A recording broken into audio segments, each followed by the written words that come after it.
Hello everyone, welcome back to my channel. This is the second time I'm filming this video, so I'm fucking pissed. So today we're doing a college admissions video. So I've been planning on doing this video since I first started the process. I just wanted to wait until everything was calm and decided before I just exposed everyone. For those of you who don't know, I am a senior in high school, so I'm getting towards the end of my college admissions process. I really wanted to make this video because when I was a junior and I was watching all these videos, I genuinely couldn't relate to anyone. I couldn't relate to their stories. I couldn't relate to everything they did in high school. So you're getting the unfiltered story of someone who didn't know what the fuck they were doing throughout high school and this process. I'm just gonna go through this video, like the core main things that make up the process. But if you guys want me to go more in depth, please let me know. I'm totally down. Just know that I'm not qualified to give any advice. So yeah, let's get started. The pre-application process. I was extremely freaked out during this process. Before I started applying, I watched this video. It's like a Bloomberg video of like inside the college admissions room, and it's just like admission officers just ripping on students, and that freaked me the shit out. So don't watch that video. I probably shouldn't have even mentioned it. So that's how I went into the process. Starting with this pre-application process. So what colleges I was choosing to apply to and what major I ultimately decided on. During junior year, I was very involved with my school's creative writing program. I'm talking so loud and fast and it's exhausting. I was very involved in my school's creative writing program and our literary magazine that we published each year. Because that was one of my main interests in high school, I was like, why don't I go into the publishing industry? There aren't really that many publishing programs in the country, so I kind of just associated publishing with English. So I was pretty dead set on that degree from the end of junior year till the middle of summer. Then I started talking to parents and I realized that an English degree, at least for me, is not as flexible as I would like it to be, and honestly it doesn't really prepare you for the career that I didn't even know I wanted. I still don't know what I want to do. For me, an English degree was very risky. Your girl's camera just ran out of battery, so what the fuck? I just didn't really want to be stuck in a situation where I had a degree that I couldn't use for a career that I wanted. So halfway through writing all of my essays and going through the application process, I changed my major. I'm letting you guys know this because it was extremely stressful. I had a list of about 10 colleges with really nice English programs, and I felt pretty good about my chances of getting into them. I changed to a business major. If you guys don't know, business is a pretty competitive major. At least for in-state public Texas universities, I'm a Texas resident, business programs are hella hard to get into. In a nutshell, here's the thing. In Texas, they have this little fancy thing called the top 10% rule. It's a piece of legislation that has stressed many high schoolers for many generations. Basically, if you're in the top 10% of your class, you're automatically admitted to Texas public universities. Not to your college of choice, but you are admitted to the college itself. How a lot of the colleges work, the top 10% take up 75% of the spaces. Then you're competing with out-of-state students and other people who aren't top 7% for 25% of the slots. And if you're going into a competitive field, you're also competing to get into the college of your choice, which for me, I didn't have great chances. I was not top 10%, I'll get in more to them later. It really stressed me out because a lot of my reachable schools turned into dream schools, so I was not the chillest person for a couple of months. So, what schools did I end up applying to? I applied to about 8 or 9 schools. I applied to a lot of schools because I just didn't know where I stood as an applicant. We'll start with my safeties. I had 2 safeties on my list. So I had Texas State University and I had CU Boulder. Then for my mid-range colleges, I had Fordham University in New York City, SMU, Southern Methodist University in Dallas. Wow, I just said that so fast. TCU in Fort Worth, Texas A&M Mays Business School, UT Dallas in Dallas. I think I'm forgetting one. I don't remember. But my dream schools were UT Austin, Macomb School of Business, and Boston University. Ultimately, I was accepted to all of the universities, which was a huge surprise. I haven't heard back from Boston University yet, but I'll leave an update in the description when the decisions do come out. It doesn't really matter because I've already accepted admission to the university of my choice, so I'm chilling. So now let's get into the part of the video which everyone comes to these videos for. What are my stats? Take this all with a grain of salt because if you rely too much on stats, it gives you this sense of comfort that you shouldn't have, which sounds terrible, but if you have a certain SAT or GPA and you're like, oh, I'll probably get into this school, and then you don't, that's literally the worst thing to happen, and I've seen it happen many times. But if it gives you motivation to work harder, absolutely, don't disregard them. It gives you just even the tiniest ounce of comfort, go ahead, but like I said, in moderation.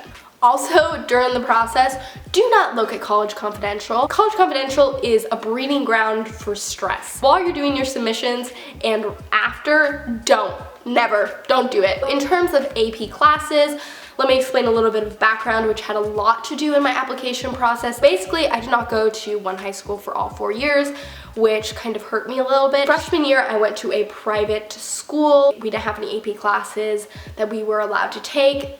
We had an IB program that you had to take 11th and 12th grade. So I didn't really know anything about AP classes. I didn't know anything about class rank. I really didn't know that much. So it didn't stress me out freshman year when I was taking pretty much all regular classes, because that was all that was offered. When I decided to transfer to a larger public, more competitive high school, it was such a change. Even sophomore year, I didn't really know that much, so I couldn't get ahead of the game that I had missed out on freshman year because I was still pretty clueless. AP classes, none freshman year. I took one sophomore year, AP World History. Junior year, I took 3 or 4 AP classes, AP Chem, AP Physics, AP English Literature, I think. That was it. And then senior year, I am taking 5 AP classes. This year I'm taking AP Gov, AP Macroeconomics, AP Statistics, AP Psychology, and AP English Language. No, AP English Literature. My GPA was a 4.0 unweighted. I couldn't tell you. I don't really know. My class rank was shit. I'm in the top 17%. Like I said, I didn't start out that way. When I transferred in, I was not at a great position. I really had to work my ass off once I learned how important it was. A lot of it just had to do with me transferring and me just taking all regulars. Also, my school was quite competitive, so that may have had a... Okay, so a little editing interruption. I don't know if the message was clear enough, but the reason I wanted to make this video and tell you guys about all my mistakes and everything was because I think it's important for high schoolers to know that mistakes on your transcript and in whatever classes you took, whatever it may be, it shouldn't be something that stressed you out as much as it did for me. I was super insecure about it all throughout high school, and I think it's important to highlight your self-defined failures, as weird as it sounds, to show your strengths. No matter what your circumstances are, there's always a way to turn those failures into positive learning experiences, and even show admissions officers that you can overcome whatever failures you faced, whatever they may be, rather than just ignoring them and let them stress you out during the application process. Sorry, that's all I want to say. Okay.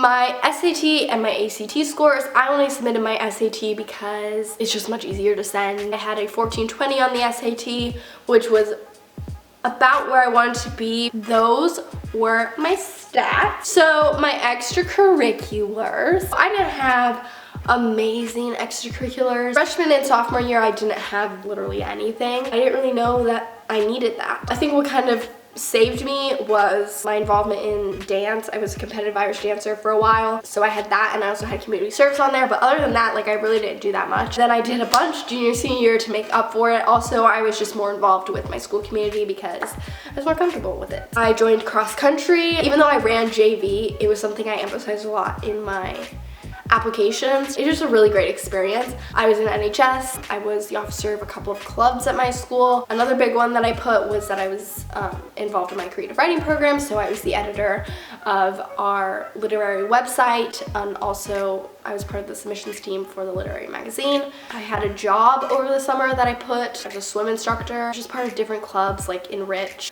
Nothing extraordinary, like I said, pretty normal high school stuff. And then I had community service. Sorry.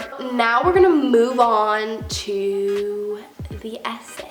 I think for a lot of these schools, the essays were my saving grace. I wrote 3 main, like, long essays. I did my applications on the Common App and also on Apply Texas. For the Common App, for the prompt, I chose the one about overcoming a setback or a failure and what you learned from it, how it affected you. What I wrote about, basically, like I said, I danced for a long periodically time. I think it was like 7 years. Towards the end of the first semester of junior year, I ended up quitting just for personal reasons. It was something that was very fresh in my mind when I started writing these essays. It was only a few months after. So that was the one I kind of rolled with because honestly, it was such a huge part of my life, and it was a huge part of high school for me, that if I just kind of left it out and didn't talk about it at all, I really wouldn't be doing myself justice. And I did, like, a lot came from the experience. So I wrote all about having this perfect situation and then having those expectations broken and what I learned from that. That's what I focused on mainly, but it was like super difficult because I didn't want to come off as like, oh, I didn't want to dance anymore, like I'm a quitter. So that was the most difficult one for me to write just because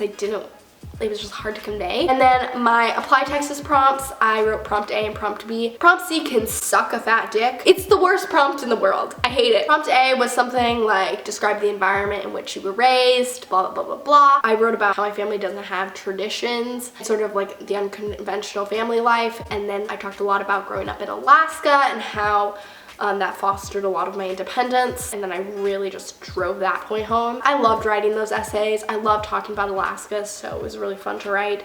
And then prompt B was something like, most students have an identity, like tell us yours. And I wrote all about creative writing. I wrote about our literary magazine. Its central message that we keep throughout the literary magazine is this idea of the Meraki, and that's, the word means basically to put a piece of your soul and passion into everything you do with creativity and passion, whatever. It turned out really cool.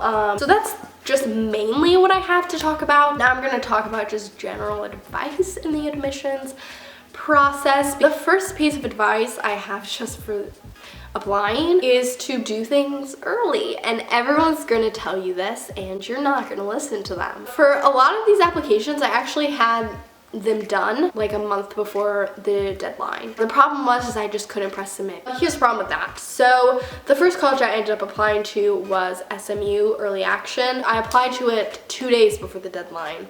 Shit mistake. The reason you want to apply early is because you want to make sure that if you had any mistakes, you can fix them. And I was like, psh, I'm not gonna have any mistakes. Well, I submitted SMU's thingy mabobber. Here's another piece of advice. Look on the college's website for specific requirements for the applications, because Common App has like the main requirements that most colleges need. For some of the Common App stuff, it's optional, but some colleges require it. So after I submitted SMU's, I decided to take a little gander over to the website. I looked over the requirements. I was like, check, check, check.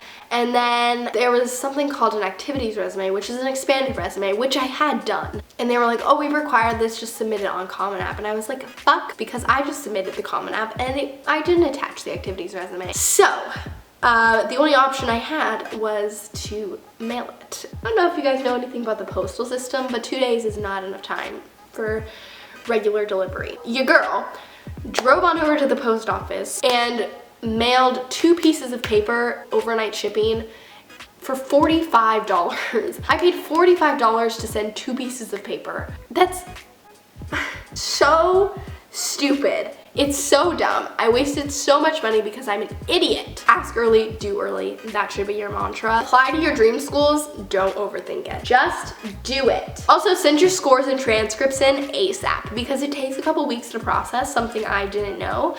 So I was very stressed that my scores weren't going to get in by the deadline. Do it as soon as possible. Thank you. Finally, I'm going to talk about the actual process of making the college decision. So I was battling between 2 schools, but they each had qualities that I didn't like, and they were also lacking some things that I would really like in just a college experience. It was just like I would have to settle either way, and I was gonna have to go visit schools and figure out which one I felt more at home with, but I really wasn't looking forward to it because I was like, I don't want to settle for something that I don't fully love. UT Austin had everything pretty much. It was a perfect blend of what I wanted in traditional and non-traditional. When I got in, it was almost immediately, I knew that that's where I was gonna go. So this upcoming fall, I will be attending UT Austin.